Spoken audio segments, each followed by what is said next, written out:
उस्मान नूरी पाशा, जिन्हें उस्मान नूरी पाशा के नाम से भी जाना जाता है, का जन्म 1832 में ऑटोमन साम्राज्य के रुमेलिया क्षेत्र के कोपरुलू शहर में हुआ था, जो अब बुल्गारिया का हिस्सा है।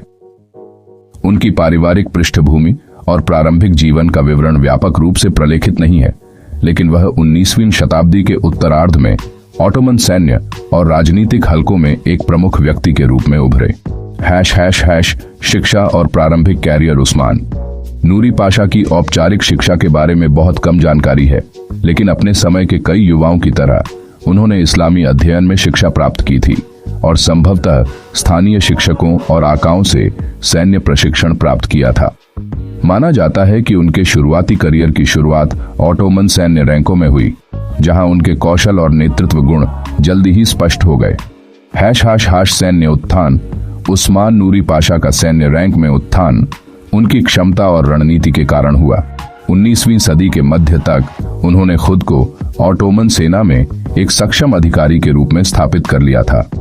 उनके प्रारंभिक सैन्य करियर के दौरान उनके सटीक कार्य और उपलब्धियां विस्तृत नहीं हैं, लेकिन वह अपने सैन्य कारनामों और प्रशासनिक क्षमताओं के माध्यम से लगातार रैंकों में आगे बढ़े।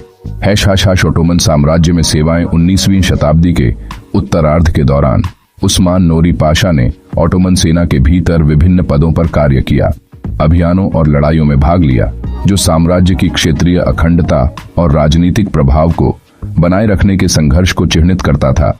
इस अवधि के दौरान ऑटोमन साम्राज्य महत्वपूर्ण आंतरिक और बाहरी चुनौतियों से गुजर रहा था, जिसमें उसके क्षेत्रों में राष्ट्रवादी आंदोलन और यूरोपीय शक्तियों का दबाव शामिल था। तुर्क सैन्य सुधारों में भूमिका। तंजीमत काल 1839-1876 के दौरान ऑटोमन साम्राज्य ने अपनी सैन्य और प्रशासनिक प्रणालियों को आधुनिक बनाने के लिए कई सुधार किए। बदलते भू राजनीतिक परिदृश्य और आधुनिक यूरोपीय सेनाओं के उद्भव के जवाब में साम्राज्य की सैन्य क्षमताओं को मजबूत करने की मांग करते हुए उस्मान नूरी पाशा ने संभवतः इन सुधारों में भूमिका निभाई। नेतृत्व शैली और प्रतिष्ठा।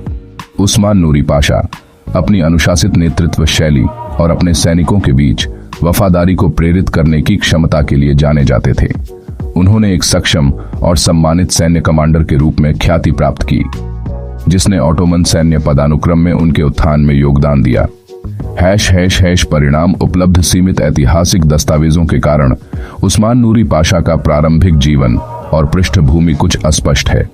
हालांकि उनका सैन्य कैरियर और ऑटोमन साम्राज्य में अंततः प्रमुखता ऑटोमन इतिहास में एक अशांत अवधि में उनके योगदान को उजागर करती है। विभिन्न सैन्य अभियानों के दौरान उनका नेतृत्व और साम्राज्य के सैन्य सुधारों में उनकी भूमिका ऑटोमन सैन्य और राजनीतिक मामलों में एक प्रमुख व्यक्ति के रूप में उनके महत्व